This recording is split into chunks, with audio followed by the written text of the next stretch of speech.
똑똑한 사람들이 부자가 되지 못하는 이유는 단순합니다.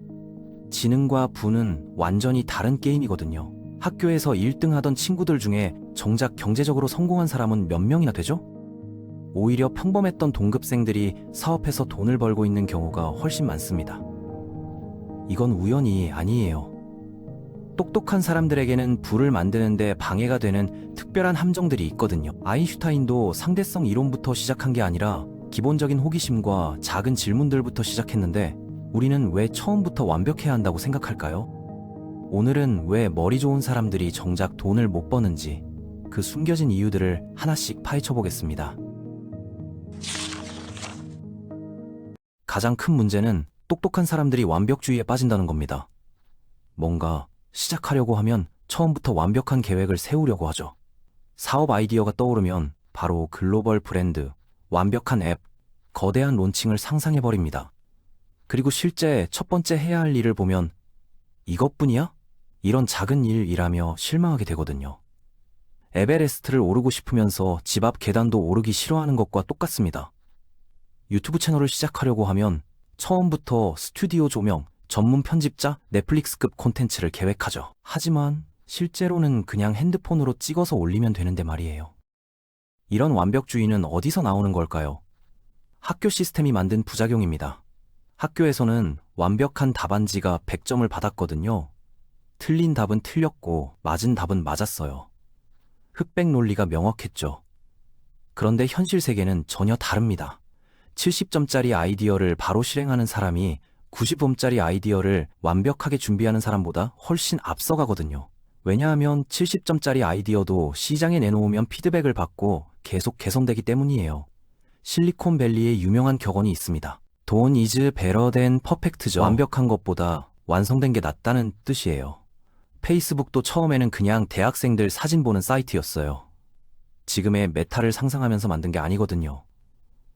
아마존도 처음에는 그냥 온라인 서점이었고요. 하지만 똑똑한 사람들은 처음부터 완성된 형태를 상상하고 그게 아니면 시작조차 하지 않으려고 합니다.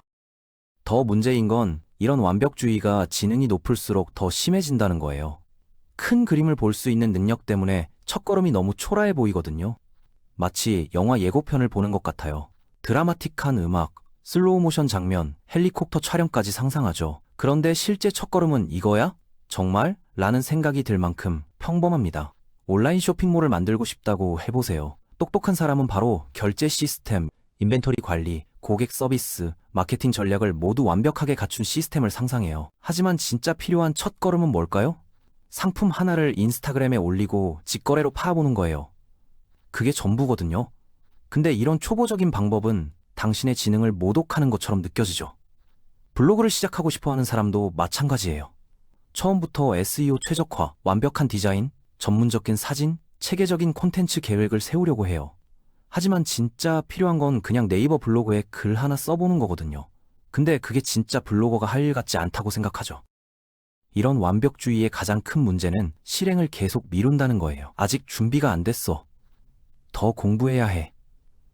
시스템이 완성되면 시작할게 라고 하면서 실제로는 아무것도 하지 않게 됩니다. 하지만 성공한 모든 사람들을 보세요. 그들도 처음에는 부끄러운 첫걸음부터 시작했어요. 유명한 요리사들도 처음에는 라면 끓이는 것부터 배웠고 성공한 투자자들도 처음에는 10만원짜리 주식부터 사봤어요. 베스트셀러 작가들도 처음에는 일기장에 끄적거리는 것부터 시작했죠. 겸손함이 결과를 만들고 자존심이 지연을 만든다는 말이 있습니다. 작게 시작하는 것이 당신을 작게 만드는 게 아니에요. 현실적으로 만드는 거거든요.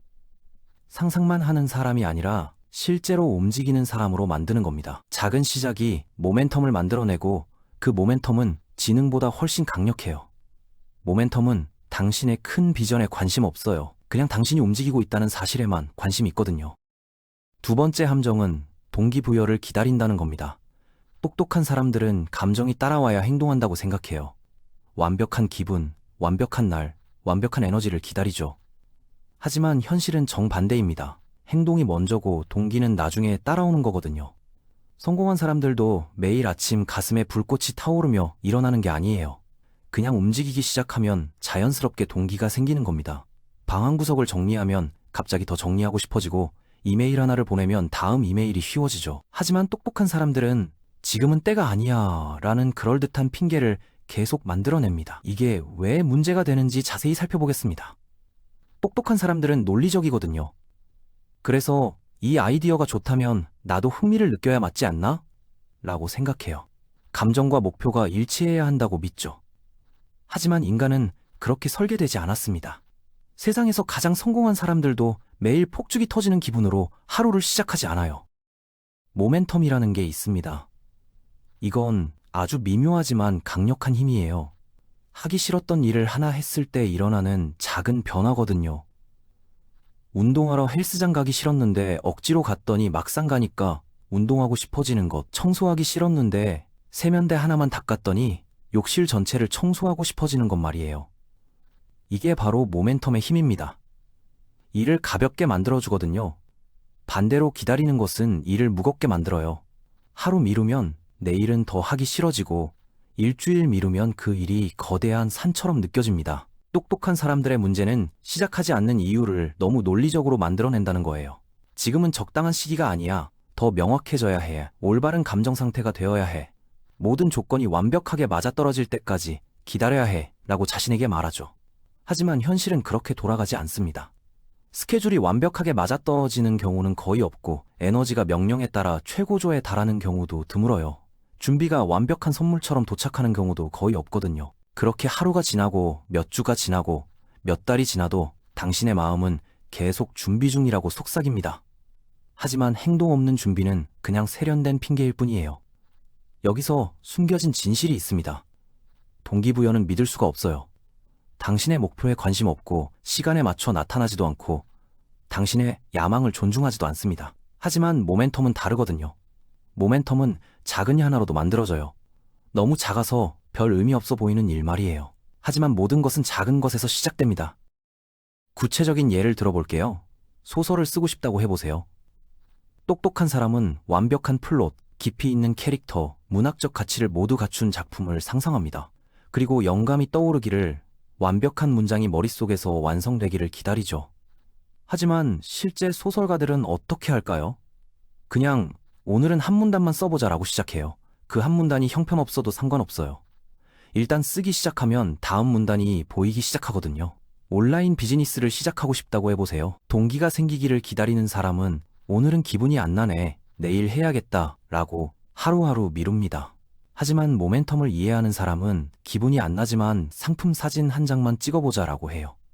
사진을 찍다 보면 상품 설명도 써보고 싶어지고 설명을 쓰다 보면 가격도 정해보고 싶어지거든요. 운동도 마찬가지예요. 오늘 헬스장 갈 기분이 아니야 라고 하는 대신 운동복만 입어보자 라고 하는 거죠. 운동복을 입으면 이상하게 몸이 움직이고 싶어져요. 그래서 그냥 헬스장만 가보자가 되고 막상 가면 이미 왔으니까 10분만 해보자가 되는 거거든요. 이게 바로 모멘텀의 마법입니다. 하루 전체의 감정 화학 구조를 바꿔버려요.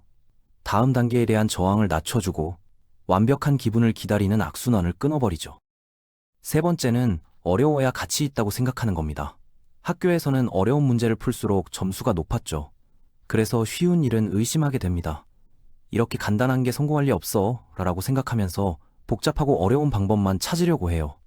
하지만 부자가 되는 방법은 대부분 놀랍도록 단순합니다. 꾸준히 하는 것, 작은 일을 반복하는 것, 당연한 걸 매일 하는 것 말이에요. 세상은 복잡함이 아니라 유용함에 보상을 주거든요. 씨앗을 심는 것처럼 단순하지만 꾸준히 하면 결실을 맺는 겁니다. 이런 생각은 어디서 나온 걸까요? 우리 교육 시스템을 보세요. 중학교, 고등학교, 대학교 모든 과정에서 더 어려운, 더 가치 있는 이라고 배웠거든요. 미적분학이 산수보다 고급이고 철학이 상식보다 깊이 있고 복잡한 이론이 간단한 원리보다 지적이라고 학습했어요. 그래서 똑똑한 사람들은 무의식적으로 이런 공식을 만들어냅니다. 고통, 성장, 복잡함, 가치, 어려움, 성공. 뭔가 쉽게 느껴지면 이건 내 수준에 맞지 않아. 너무 기초적이야. 이런 걸로는 의미 있는 결과를 얻을 수 없어 라고 생각하죠. 하지만 현실 세계는 정반대로 돌아갑니다. 억만장자들을 보세요. 그들이 하는 일이 정말 복잡할까요? 버핏은 그냥 좋은 회사 주식을 사서 오래 보유해요. 베조스는 고객이 원하는 걸 빠르고 싸게 배송해줬고요. 머스크는 전기차를 더 멋있게 만들었죠. 겉보기에는 너무 단순해 보이거든요. 그럼 왜 다른 사람들은 못하는 거야? 라고 묻겠지만 바로 그게 포인트예요.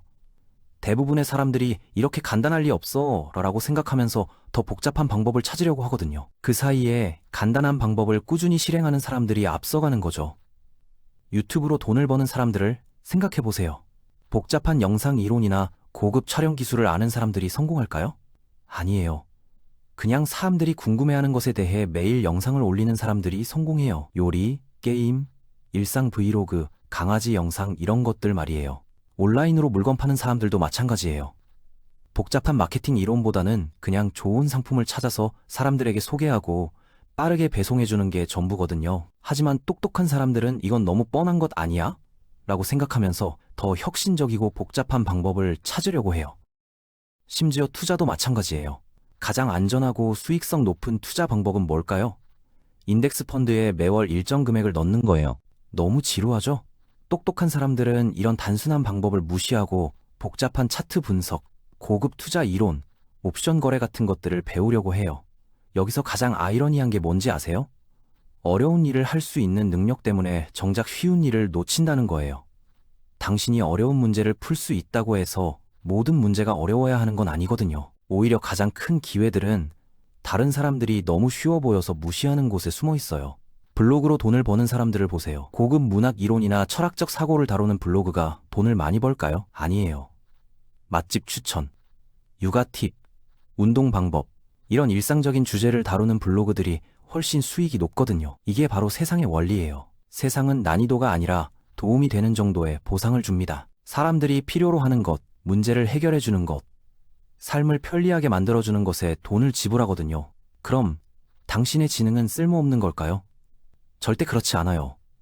오히려 지능이 높을수록 더 효율적으로 단순한 일들을 할 수 있어요. 남들보다 빨리 패턴을 찾고 더 나은 방법을 생각해내고 문제를 미리 예측할 수 있거든요. 하지만 그 지능을 복잡함을 만들어내는 데 쓸 게 아니라 단순함을 완벽하게 실행하는 데 써야 해요. 네 번째 문제는 성공이 깔끔해야 한다고 생각한다는 거예요. 똑똑한 사람들은 구조와 논리를 좋아합니다. 명확한 단계, 예측 가능한 결과, 깔끔한 과정을 원하죠. 하지만 실제 성공은 완전히 다릅니다. 지저분하고 예측 불가능하고 계획이 계속 바뀌어요. 뭔가 반쯤 되다가 더 망가지고 다시 고치다가 원래 문제가 아니었다는 걸 깨닫고 우연히 해결책을 찾는 거죠. 마치 요리하는 주방처럼 재료가 여기저기 흩어져 있고 접시가 쌓여 있지만 결국 맛있는 음식이 나오는 겁니다. 덜 똑똑한 사람들이 때로는 더 빨리 성공하는 이유가 여기 있어요. 지저분한 과정을 두려워하지 않거든요. 이게 왜 문제가 되는지 구체적으로 설명해 드릴게요. 당신은 성공이 이렇게 보이기를 원해요. 1단계 완료, 2단계 진행, 3단계 달성, 목표 도달. 깔끔하고 논리적이고 측정 가능한 진전을 상상하죠. 마치 잘 편집된 몽타주 영상처럼 말이에요. 하지만 실제 성공은 이렇게 생겼어요. 1단계 시작, 예상과 다름, 다시 해보니 더 복잡함. 원점으로 돌아가서 다른 방법 시도, 이것도 막힘, 우연히 새로운 기회 발견, 원래 계획과 전혀 다른 방향으로 진행, 실패한 줄 알았는데 성공. 페이스북의 마크 주커버그 이야기를 보세요. 처음에는 하버드 대학생들의 프로필 사진을 비교하는 사이트였어요. 지금의 소셜미디어 제국을 계획하고 만든 게 아니거든요. 트위터도 처음에는 팟캐스트 회사였고 인스타그램은 위치 기반 앱이었어요. 모든 성공 스토리 뒤에는 수많은 우회로와 실수와 예상치 못한 변화들이 있습니다. 아마존의 베조스도 마찬가지예요. 처음에는 그냥 온라인 서점을 만들려고 했는데 지금은 클라우드 컴퓨팅, 우주 사업까지 하고 있죠. 계획대로 된 게 아니라 계속 시행착오를 거쳐서 여기까지 온 거예요. 하지만 똑똑한 사람들은 이런 지저분한 과정을 견디기 어려워해요. 논리적인 단계별 계획이 없으면 불안하고 예측할 수 없는 상황이 나타나면 스트레스를 받거든요. 이렇게 갈팡질팡하는 게 맞나라는 의문이 들기 시작하면 포기하고 싶어져요. 창업을 생각해보세요. 사업 계획서를 완벽하게 작성하고 시장 분석을 철저히 하고 재무 계획을 정확히 세우고 나서야 시작하려고 하죠. 하지만 실제 창업자들은 어떻게 할까요? 일단 고객 한 명부터 찾아보고 그 사람의 피드백을 듣고 계획을 수정하고 또 다른 고객을 찾고 또 수정하는 식으로 진행해요. 요리를 배우는 것과 비슷해요. 레시피를 완벽하게 외우고 모든 재료를 정확히 준비하고 나서야 요리를 시작하려고 하면 평생 요리를 못 배워요. 실제로는 대충 따라 해보고 너무 짜면 물 넣고 너무 싱거우면 소금 넣고 이런 식으로 시행착오를 겪으면서 늘게 되거든요. 블로그나 유튜브도 마찬가지예요. 완벽한 콘텐츠 계획, 타겟 오디언스 분석, 브랜딩 전략을 모두 세우고 나서 시작하려고 하죠. 하지만 성공한 크리에이터들은 그냥 재밌어 보이는 주제로 글이나 영상을 만들어 보고 사람들 반응을 보고 잘 되는 것만 계속하는 식으로 해요. 투자도 마찬가지거든요. 모든 데이터를 분석하고 완벽한 타이밍을 기다리려고 하지만 실제로는 소액으로 시작해서 경험을 쌓아가면서 점점 늘려가는 게 맞아요. 여기서 중요한 건 지저분함이 실패의 신호가 아니라는 거예요. 오히려 게임에 참여하고 있다는 신호거든요. 모든 걸 미리 계획하려고 하는 것보다 불완전한 길을 걸어가는 게 훨씬 빨라요. 성공은 야생 식물처럼 자라는 거예요.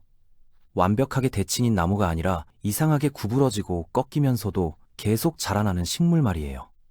그 과정의 혼란스러움을 견딜 수 있는 사람들이 결국 무언가 위대한 것을 만들어내는 겁니다. 5번째는 정체성을 지능에 의존한다는 겁니다. 어릴 때부터 똑똑하다는 말을 들으며 자랐다면 그 정체성을 지키는 게 결과를 만드는 것보다 중요해집니다. 틀려 보이기보다는 똑똑해 보이고 싶고 나쁜 아이디어를 내기보다는 조용히 있는 게 낫다고 생각하죠. 완벽하지 않은 뭔가를 만드느니 아예 시작하지 않는 게 안전해 보이거든요. 하지만 부는 정체성이 아니라 행동에 반응합니다. 실험하고 실패하고 조정하고 다시 시도하면서 공개적으로 배우는 것 말이에요. 똑똑해 보이려는 노력을 멈추는 순간 비로소 지능이 유용해지기 시작합니다. 이 함정이 얼마나 깊숙한지 설명해 드릴게요. 어린 시절 한 번이라도 똑똑하다는 말을 들었다면 당신의 인생은 조용히 바뀌었어요. 부모님이 당신의 두뇌를 자랑했고, 선생님들이 당신의 잠재력을 높이 평가했고, 가족들이 당신을 머리 좋은 아이라고 불렀죠. 처음에는 기분 좋았을 거예요. 마치 초능력을 가진 것 같았거든요. 정체성이 생겼다고 느꼈죠. 하지만 여기 함정이 있어요. 지능이 당신의 정체성이 되는 순간 그 정체성을 지키는 것이 실제 결과를 만들어내는 것보다 더 중요해집니다. 무슨 말인지 구체적으로 보겠습니다. 새로운 사업 아이디어가 떠올랐다고 해보세요. 똑똑하지 않은 사람은 일단 해보자 라고 생각해요. 하지만 똑똑한 사람인 당신은 이렇게 생각하죠. 이 아이디어가 실패하면 사람들이 나를 어떻게 생각할까? 내가 똑똑하지 않다고 생각하지 않을까? 그래서 완벽한 계획이 나올 때까지 기다리게 됩니다. 실패할 가능성이 전혀 없는 아이디어, 모든 사람이 역시 똑똑하네 라고 할 만한 방법을 찾으려고 하죠. 하지만 그런 완벽한 기회는 존재하지 않아요. 더 문제가 되는 건 이런 패턴이에요. 질문을 받았을 때 모르면 모르겠다고 말하는 대신 침묵을 선택해요. 틀릴 수도 있는 의견을 말하기보다는 아예 말하지 않죠. 초보자처럼 보이는 일을 하기보다는 아무것도 하지 않는 게 안전하다고 생각해요. 당신의 정체성이 아름답고 인상적인 유리 트로피 같은 거예요. 너무 소중해서 건드리기도 무서운 거죠. 그런데 불을 만들려면 그 트로피를 위험에 노출시켜야 해요. 실험하고 실패하고 조정하고 다시 시도하면서 공개적으로 배워야 하거든요. 구체적인 예를 들어보겠습니다. 유튜브 채널을 만들고 싶다고 해보세요. 똑똑하지 않은 사람은 핸드폰으로 대충 찍어서 올려봐요. 조회수가 10개여도 다음에는 더 잘해보자라고 생각하죠. 하지만 똑똑한 사람은 이런 수준 낮은 영상을 올리면 사람들이 나를 어떻게 볼까 라고 걱정해요. 그래서 완벽한 영상을 만들 준비가 될 때까지 기다리다가 결국 아무것도 올리지 않게 되죠. 블로그도 마찬가지예요. 첫 번째 글이 완벽하지 않으면 내가 글을 못 쓰는구나 라고 생각될까봐 걱정해요. 하지만 실제로는 첫 번째 글이 형편없는 게 당연하거든요. 100번째 글과 첫 번째 글이 같을 수는 없잖아요. 창업도 똑같아요. 첫 번째 사업이 실패하면 역시 사업에는 재능이 없구나 라고 판단받을까봐 두려워해요. 하지만 대부분의 성공한 기업가들은 여러 번 실패한 경험이 있거든요. 여기서 가장 아이러니한 건 뭔지 아세요? 똑똑해 보이려고 노력하는 순간 실제로는 똑똑하지 못한 결정을 내리게 된다는 거예요. 왜냐하면 최적의 결정 대신 안전한 결정을 선택하기 때문이거든요. 반대로 정말 똑똑한 결정이 뭔지 아세요? 이건 실패할 수도 있지만 배울 게 많을 것 같으니까 해보자 예요. 완벽하지 않지만 시작해보고 나중에 개선하자거든요. 이런 태도가야말로 진짜 지능을 보여주는 거예요. 부는 잠재력이 아니라 노출된 노력의 보상이에요. 머릿속 완벽한 아이디어가 아니라 불완전하더라도 실제로 실행된 것에 돈을 주거든요. 당신의 지능을 보호하려고 하는 순간 그 지능은 쓸모 없어져요. 하지만 그 지능을 세상에 내보내는 순간 비로소 진짜 가치를 만들어내기 시작합니다. 여섯 번째는 가능성에 중독되어 있다는 겁니다. 가능성은 안전하고 아름답거든요. 언젠가 할 수 있는 일, 쓸 수 있는 책, 시작할 수 있는 사업을 상상하는 건 기분 좋은 일이에요. 가능성은 비판받을 일도 실패할 일도 없죠. 하지만 현실은 지저분하고 예측 불가능합니다. 첫 번째 시도가 완벽하지 않다는 걸 보여줄 수도 있고 생각보다 배울 게 많다는 걸 알려줄 수도 있어요. 그래서 가능성 속에만 머물고 싶어 하죠. 하지만 세상은 가능성이 아니라 그것을 현실로 만드는 사람에게 보상을 줍니다. 이 함정이 얼마나 교묘한지 보세요. 똑똑한 사람들은 가능성을 사랑해요. 무엇을 할 수 있는지, 무엇을 만들 수 있는지, 누가 될 수 있는지를 상상하는 거죠. 가능성은 깨끗하고 반짝이고 영감을 주는 거거든요. 그리고 무엇보다 무한정으로 느껴져요. 가장 좋은 점은 가능성은 절대 판단받지 않는다는 거예요. 언젠가 시작할 사업으로 비판받을 수 없고, 아직 쓰지 않은 책으로 거절당할 수도 없고, 론칭하지 않은 유튜브 채널로 부끄러울 일도 없어요. 투자하지 않은 주식으로 돈을 잃을 걱정도 없죠. 가능성은 당신의 가장 안전한 버전이고, 당신의 지능은 그 공간에서 아주 편안하게 살 수 있어요. 성공한 자신을 상상하는 것만으로도 기분이 좋아지거든요. 그 느낌이 너무 좋아서 현실이 그걸 망가뜨리는 걸 원하지 않게 돼요. 왜냐하면 현실은 지저분하니까요. 현실은 예측할 수 없고 첫 시도가 완벽하지 않다는 걸 보여주고 생각보다 배울 게 많다는 걸 알려주거든요. 현실은 당신이 준비되지 않았다는 걸 드러낼 수도 있어요. 하지만 가능성은 다르죠.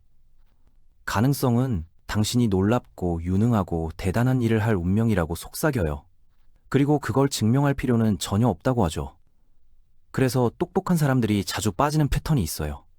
성공에 중독된 게 아니라 성공에 대한 아이디어에 중독되는 거예요. 결과를 살기보다 과정을 상상하는 데 시간을 보내죠. 최종 결과에 대해 몽상하지만 지루한 중간 과정은 자신에게 어울리지 않는다고 생각해요. 미래의 명성에 대해서는 생각하지만 명성은 사적인 공간에서 아무도 주목하지 않을 때 만들어진다는 사실은 잊어버려요. 구체적인 예를 보겠습니다. 소설을 쓰고 싶어 하는 사람이 있다고 해보세요. 베스트셀러가 되는 상상, 사람들이 감동받는 상상, 상을 받는 상상은 몇 시간이고 할 수 있어요. 하지만 실제로 매일 앉아서 한 페이지 쓰는 건 지겨워 보이죠. 사업을 하고 싶어 하는 사람도 마찬가지예요. 큰 회사로 성장한 모습, 직원들을 관리하는 모습, 성공한 CEO가 된 모습은 생생하게 그려져요. 하지만 첫 번째 고객을 찾기 위해 수백 번 거절당하는 과정은 상상하고 싶지 않거든요. 유튜버가 되고 싶어 하는 사람들도 보세요. 구독자 100만 명, 광고 수익, 팬미팅하는 모습은 쉽게 상상돼요. 하지만 첫 번째 영상에 댓글이 3개밖에 안 달리고 그것도 비판적인 내용일 가능성은 생각하기 싫어하죠. 가능성의 비극은 시간이 지날수록 압박감으로 변한다는 거예요. 처음에는 아름답지만 시계가 째깍거리기 시작하면 중압감이 돼요. 벌써 이 나이인데 아직도 아무것도 안 했네 라는 목소리가 들리기 시작하거든요. 당신이 될 수 있는 사람과 지금 현재 당신 사이의 간격이 상처처럼 느껴지기 시작해요. 지금쯤 더 앞서 있어야 하는데 라는 생각이 계속 맴돌죠. 하지만 좋은 소식이 있어요. 가능성은 행동할 때 사라지는 게 아니에요. 변화하는 거거든요. 진전으로 변하고, 기술로 변하고, 모멘텀으로 변하고, 증거로 변해요. 한 번이라도 불완전한 걸음을 내디디는 순간 정체성이 바뀝니다. 언젠가 뭔가 할 수 있는 사람에서 실제로 뭔가를 하는 사람으로 변하는 거죠. 그 변화가 모든 걸 바꿔놓아요. 가능성을 숭배하는 것을 멈추고 사용하기 시작하게 되고 가능한 미래를 보호하는 대신 진짜 미래를 만들어가기 시작하거든요. 경로를 꿈꾸는 것을 멈추고 실제로 걷기 시작해요. 7번째는 불확실성을 피한다는 겁니다. 똑똑한 사람들은 명확함을 좋아해요. 무슨 일이 일어날지 알고 싶고 계획을 이해하고 싶고 위험을 계산하고 싶어 하죠. 하지만 부는 불확실한 곳에 있습니다. 모든 기회는 이게 될지 모르겠다로 시작하고 모든 사업 아이디어는 한번 해보자에서 출발하거든요. 성공하는 사람들은 답을 아는 사람이 아니라 답을 모른 채로도 앞으로 나아가는 사람들이에요. 하지만 불확실성은 똑똑한 사람들을 괴롭힙니다. 망할 수 있는 모든 방법을 상상하게 만들거든요. 당신의 지능은 불확실성을 줄이도록 설계되어 있어요. 생존에는 좋은 능력이지만 부를 만드는 데는 문제가 되죠. 왜냐하면 부는 불확실한 영역에서 살고 있거든요. 모든 기회는 이게 효과가 있을지 모르겠다로 시작해요. 모든 사업 아이디어는 어떻게 될지 보자에서 출발하고 모든 투자는 실패할 가능성도 있다를 포함하고 있어요. 모든 새로운 길에는 안개가 끼어 있죠. 그런데 대부분의 성공한 사람들은 답을 알아서 성공한 게 아니에요. 답 없이도 앞으로 나아갈 용기가 있어서 성공한 거거든요. 하지만 불확실성은 당신을 괴롭혀요. 머뭇거리게 만들고, 과도하게 생각하게 만들고, 잘못될 수 있는 모든 경우의 수를 상상하게 만들어요. 당신의 머리가 강력하기 때문에 부정적인 시나리오도 아주 강력하게 그려져요. 작은 실패를 상상하는 게 아니라 모든 게 극적으로 무너지는 모습을 상상하죠. 부끄러움, 후회, 결과에 얽매이는 모습을 떠올려요. 당신의 뇌는 위험이 아니라 위협을 보거든요. 그래서 기다리기로 결정해요. 더 안전해질 때까지, 더 명확해질 때까지, 결과를 예측할 수 있을 때까지 말이에요. 하지만 완벽한 명확성을 기다리는 것은 정확히 지금 있는 자리에 머무르는 가장 확실한 방법이에요. 불확실성은 피해야 할 문제가 아니라 통과해야 할 문이거든요. 부자가 된 사람들이 특별한 게 아니에요. 그냥 그 문을 통과하는 것이 더 편한 거죠. 모르는 것을 견디고, 불완전함을 견디고, 확신이 안 서는 걸 견디고, 새로운 일을 시작할 때 배에서 느껴지는 그 떨림을 견뎌내는 거예요. 반면 똑똑한 사람들은 머뭇거려요. 무능해서가 아니라 너무 잘 알기 때문이에요. 너무 많은 변수를 보고, 너무 많은 선택지를 보고, 너무 많은 결과를 보고, 일이 어떻게 전개될지에 대해 너무 많은 방법을 보거든요. 당신의 지능이 모든 가능한 위험을 비추는 손전등이 되어버려요. 하지만 그 같은 손전등이 기회를 비추는 경우는 드물죠. 구체적인 예를 보겠습니다. 부동산 투자를 생각해 보세요. 똑똑하지 않은 사람은 집값이 오를 것 같으니까 하나 사보자 라고 단순하게 생각해요. 하지만 똑똑한 사람은 금리 변화, 시장 상황, 경제 전망, 지역 개발 계획, 인구 이동 추세를 모두 분석하려고 해요. 그러다가 분석이 완벽해질 때까지 아무것도 못 사게 되죠. 창업도 마찬가지예요. 시장 분석, 경쟁사 분석, 재무 계획, 위험 요소 분석을 완벽하게 끝내고 나서야 시작하려고 해요. 하지만 그 분석이 끝날 때쯤이면 시장 상황이 이미 바뀌어 있거든요. 주식 투자를 보세요. 똑똑한 사람은 차트를 분석하고 재무제표를 보고 산업 전망을 연구하고 경영진을 평가해요. 하지만 그 모든 분석이 끝나면 이미 주가가 많이 올라 있죠. 완벽한 타이밍을 기다리다가 기회를 놓치는 거예요. 부자와 가난한 사람을 나누는 진짜 기술은 지능이 아니에요. 불확실성 앞에서도 용기를 내는 능력이거든요. 보장 없이도 앞으로 나아가고 완벽한 정보 없이도 결정하고 흔들리는 손으로도 걸어갈 수 있는 능력 말이에요. 보장을 기다리는 것을 멈추고 적응할 수 있는 자신의 능력을 신뢰하기 시작하는 순간 모든 게 열려요. 미래가 명확해야 한다는 필요를 멈추고 미래가 가져다주는 무엇이든 처리할 수 있다고 믿기 시작하는 거죠. 8번째 문제는 복잡한 뇌를 가졌는데 세상은 단순한 행동에 보상한다는 겁니다.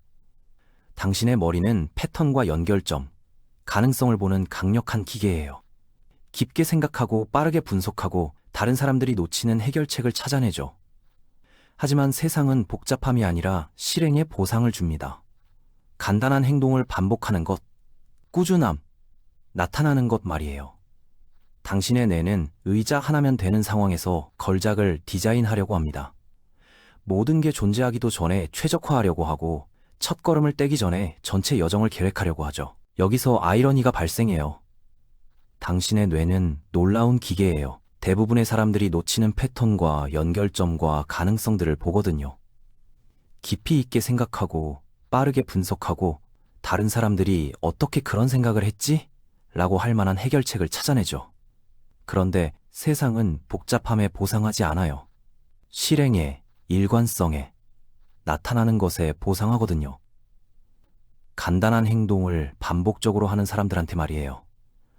여기서 똑똑한 사람들이 조용히 함정에 빠져요. 당신의 뇌는 세상이 의자만 하나 필요로 할 때 걸작품을 디자인하려고 하거든요. 기본적인 작업을 정교한 시스템으로 바꾸고 작은 습관을 자세한 루틴으로 만들고 색깔 코딩, 완벽한 타이밍, 이상적인 조건까지 갖춰놓으려고 해요. 그러고는 시작하지 않죠? 인생에서 이기는 대부분의 사람들이 더 똑똑해서가 아니에요. 더 단순해서 그래요. 단순한 마음이 아니라 단순한 행동을 하는 거거든요. 한 가지를 선택하고 바로 시작하고 의미가 있을 때까지 꾸준히 계속하는 거예요. 반면 당신은 인생이 물리적으로 실행할 수 있는 것보다 더 많은 아이디어를 생성하는 뇌를 가지고 있어요. 걸을 수 있는 것보다 더 많은 경로를, 테스트할 수 있는 것보다 더 많은 전략을 만들어내죠. 자신의 잠재력 속에서 익사하는 거예요. 복잡함이 감옥이 되는 거죠. 지능이 나쁘기 때문이 아니라 그 어떤 것도 행동으로 전환되지 않기 때문이에요. 더 복잡한 계획이 필요한 게 아니라 실제로 따라할 수 있는 계획이 필요한 거거든요. 주변에 있는 사람들을 생각해 보세요. 당신보다 지적이지 않아 보이는데 어떻게든 이기고 있는 사람들 말이에요. 더 빨리 승진하고 더 빨리 사업을 시작하고 너무 쉬워 보이는 방법으로 돈을 벌고 있죠. 그들이 뭘 하는 건지 보면 나보다 무엇을 다르게 하고 있지? 라고 생각하게 되거든요. 과도하게 생각하지 않아요. 당연한 것들을 해요. 천재가 필요하지 않고 그냥 헌신이 필요한 길을 택해요. 구체적인 예를 보겠습니다. 온라인으로 돈을 벌고 싶다고 해보세요. 똑똑한 사람은 플랫폼 분석, 타겟 오디언스 연구, 콘텐츠 전략 수립, 브랜딩 가이드라인 제작, SEO 최적화 방법론을 모두 마스터하려고 해요. 하지만 실제로 돈을 버는 사람은 그냥 사람들이 원하는 상품을 찾아서 소개해주고 팔아주는 거거든요. 블로그를 시작하고 싶다고 해보세요. 똑똑한 사람은 완벽한 테마 선택, 기술적 SEO 설정, 소셜미디어 통합 전략, 이메일 마케팅 시스템을 모두 갖춰놓고 시작하려고 해요. 하지만 성공한 블로거는 그냥 매일 한 글씩 써서 올리는 거죠. 유튜브 채널을 만들고 싶다고 해보세요. 똑똑한 사람은 장비 리스트, 편집 소프트웨어 마스터, 썸네일 디자인 원칙, 알고리즘 최적화 전략을 모두 공부하려고 해요. 하지만 성공한 유튜버는 핸드폰으로 찍어서 매일 올리는 거거든요. 투자를 시작하고 싶다고 해보세요. 똑똑한 사람은 차트 분석, 재무제표 해석, 거시경제 지표 분석, 포트폴리오 이론을 모두 마스터하려고 해요. 하지만 부자가 된 사람들은 그냥 매월 인덱스 펀드에 정해진 금액을 넣는 거죠. 운동을 시작하고 싶다고 해보세요. 똑똑한 사람은 운동 생리학, 영양학 원리, 최적의 운동 프로그램, 회복 과학을 모두 연구하려고 해요. 하지만 몸이 좋아진 사람들은 그냥 매일 30분씩 걷기 시작한 거거든요. 똑똑한 사람들은 그냥 하기의 가치를 과소평가해요. 더 깊은 답이 있을 거라고, 더 똑똑한 관점이 있을 거라고, 더 최적화된 경로가 있을 거라고 생각하죠. 하지만 때로는 가장 단순한 게 승리하는 방법인 거예요. 1년 동안 반복된 하나의 행동이 머릿속에만 있는 50개의 아이디어를 이기거든요. 인생이 정체된 느낌이 든다면, 항상 생각만 하고 움직이지는 않는 느낌이 든다면 실패하는 게 아니에요. 그냥 지능을 잘못된 방향으로 사용하고 있는 거죠. 9번째는 돈이 논리적이라고 생각한다는 겁니다. 지능이 부를 보장한다면 세상은 완전히 달랐을 거예요. 하지만 그렇지 않죠. 돈은 당신이 기대하는 것처럼 논리를 따르지 않고 감정을 따라갑니다. 정확성, 합리성, 기술, 지능이 보상받을 거라고 생각하지만 실제로는 두려움과 욕망이 돈을 움직이거든요. 자신감, 추진력, 타이밍, 인식에 반응하는 거죠. 지능이 부를 보장한다면 세상은 완전히 다른 모습이었을 거예요. 하지만 그렇지 않거든요. 돈은 논리를 따르지 않아요. 감정을 따라가죠. 똑똑한 사람들이 이 부분에서 완전히 놓치게 되는 거예요. 가장 똑똑한 선택을 하면 가장 똑똑한 결과가 따라올 거라고 생각하죠. 학교가 그렇게 작동했고, 시험이 그렇게 작동했고, 당신의 뇌가 그렇게 작동하거든요. 행동을 완벽하게 이해하는 사람이 아니라 행동을 취하는 사람에게 흘러가요. 옳을 수도 있지만 동시에 가난할 수도 있어요. 지능적일 수도 있지만 동시에 보이지 않을 수도 있고요. 방에서 최고의 아이디어를 가지고 있으면서도 다른 사람이 더 나쁜 버전을 실행해서 모든을 버는 걸 지켜보게 될 수도 있어요. 돈이 감정적인 이유는 인간이 감정적이기 때문이에요. 사람들은 최고의 제품을 사지 않아요. 뭔가를 느끼게 해주는 제품을 사거든요. 가장 안전한 아이디어에 투자하지 않고 영감을 주는 아이디어에 투자해요. 가장 똑똑한 사람을 따르지 않고 확신을 가지고 말하는 사람을 따라가죠. 마지막으로 가장 깊은 이유는 수비형 게임을 한다는 겁니다. 똑똑한 사람들은 자신의 지능, 명성, 가능성, 이미지를 보호하려고 해요. 평생 사람들이 당신에게 뭔가를 기대했거든요. 밝은 아이, 유능한 아이, 앞으로 멀리 갈 아이라고 불렸죠. 그래서 무의식적으로 그 기대를 실망시키지 않으려고 살고 있습니다. 실망시키지 않는 가장 안전한 방법은 위험을 피하는 거예요. 안정성을 가능성보다 선택하고, 아는 것을 원하는 것보다 선택하고, 움직임보다 준비를 선택하죠. 이기기보다는 지지 않기를 선택하는 겁니다. 이건 모든 이유 중에서 가장 깊은 이유예요. 대부분의 똑똑한 사람들이 절대 알아차리지 못하는, 허락도 없이 조용히 인생 전체를 형성하는 이유거든요. 수비를 하는 이유는 약해서도 무서워서도 아니에요. 지능, 명성, 잠재력, 이미지, 미래를 보호하도록 훈련받았기 때문이에요. 평생 사람들이 당신에게 뭔가를 기대했어요. 똑똑한 사람, 유능한 사람, 가능성 있는 사람, 멀리 갈 사람이라고 했죠. 그래서 지금 깨닫지도 못한 채 그 기대를 실망시키지 않으려고 인생을 살고 있어요. 부는 공격형 게임이에요. 움직여야 하고, 시도해야 하고, 실험해야 해요. 보장 없이도 앞으로 나아가야 하고, 일이 잘 안 될 수도 있는 위치에 자신을 두어야 하죠. 그런데 그게 당신이 가장 피하고 싶어 하는 일이에요. 용기가 부족해서가 아니라 보호할 게 있어서 말이에요. 잠재력, 정체성, 지능, 명성, 똑똑한 사람이라는 감각을 보호해야 한다고 느끼거든요. 하지만 아픈 진실이 있어요. 수비로는 새로운 게 만들어지지 않아요. 부는 가지고 있는 걸 보존하는 데서 나오지 않거든요. 아직 존재하지 않는 걸 만드는 데서 나와요. 실패해서 회복할 수 있다고 믿는 것, 전에 직면해 본 적 없는 도전이라도 처리할 수 있다고 믿는 것에서 나오죠. 만약 여기까지 왔다면 한 가지 말해주고 싶은 게 있어요. 당신에게 잘못된 건 전혀 없습니다. 뒤처져 있지도 않고 실패하고 있지도 않고 망가져 있지도 않아요. 가능성을 낭비하고 있는 것도 아니거든요. 단지 과거에는 보상받았지만 지금 만들고 싶은 삶에는 맞지 않는 방식으로 지능을 사용하고 있을 뿐이에요. 당신의 뇌는 분석하도록 훈련받았지만 이제는 행동하는 법을 배워야 합니다. 실수를 피하도록 훈련받았지만 이제는 실수를 활용하는 법을 배워야 하죠. 모든 걸 이해하도록 훈련받았지만 이제는 인생 최고의 일들이 처음에는 완전히 이해되지 않는다는 걸 배워야 해요. 진실은 당신이 생각보다 훨씬 가까이 와 있다는 거예요. 정말 많이요.